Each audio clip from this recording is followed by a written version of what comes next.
دا د میرویس حفظوي روغتون د ماشومانو څانګه ده چې تازه پکښې لسګونه په تنفسي ناروغۍ اخته ماشومان بستر سوي. د دې څانګې مشر ډاکټر محمد صدیق وایي له کله راهیسې چې د ژمي فصل پیل شوی هره ورځ تر شپېتو پورې ماشومان چې په موسمي ناروغیو اخته وي وروړل کېږي چې لویه برخه یې د تنفسي ستونزو څخه کړېږي. د ډاکټر صدیق په خبره د روغتیا ساتنې د اصولو په پام کې نه نیولو له امله ډېر کله د سړې هوا پر مهال ماشومان په موسمي ناروغیو اخته کېږي.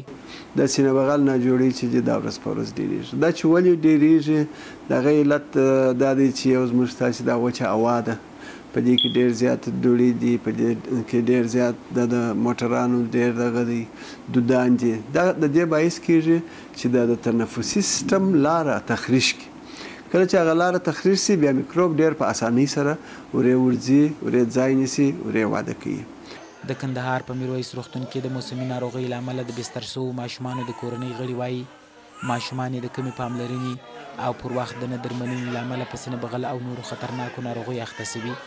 د ساه یې لنډه کېدل، د ګډې ډېر تخته و، ساه یې پورته وکښته نه خته، د تنفسي سیستم نه سوی کولی. نو ډېر په عذاب و، ډېر شدید ناروغي وه چې ډېر ورته وارخطا شولو. بیا هلته مې یو بل ډاکټر ته وروستی، هغه بیا یو ورقه راکړه، بهلول د دې کار موږ نشو کولی، بس چې نشي په قرنیت یې بوسه. دا د کوچنیوالي څه چې دی د 2 شپو سوی دی، د نس په درد اخته سوی دی. په پوهېږو نه چې دا څه په سوی دی چې د څو واره مو شپږ واره مې یوه ډاکټر ته ورسېدي، 3 واره مې بل ډاکټر ته ورسېدلي، 3 مو تعویضګرانو ته ورسېدلي دي. پر اخر پسې سینه بغل سو، اوس یې ځګر تخته دی، یوه یې پزه بنده وه، بیا یې غوږونه خوږېده، بیا یې ستونی خوږېدی، اوس یې بیا ځګر پسې تخته دی، ټوخی یې کېږي. د هوا ککړتیا، وچکالي، ماشومانو ته د ګټه لرونکو خوړو نشتوالی، ککړې اوبه، د تازه میوو نه خوړل او د ماشومانو د حفظ الصحې په برخه کې د کورنیو کمه پاملرنه روغتیاپالان په موسمي ناروغیو د اخته کېدو ستر لاملونه یادوي.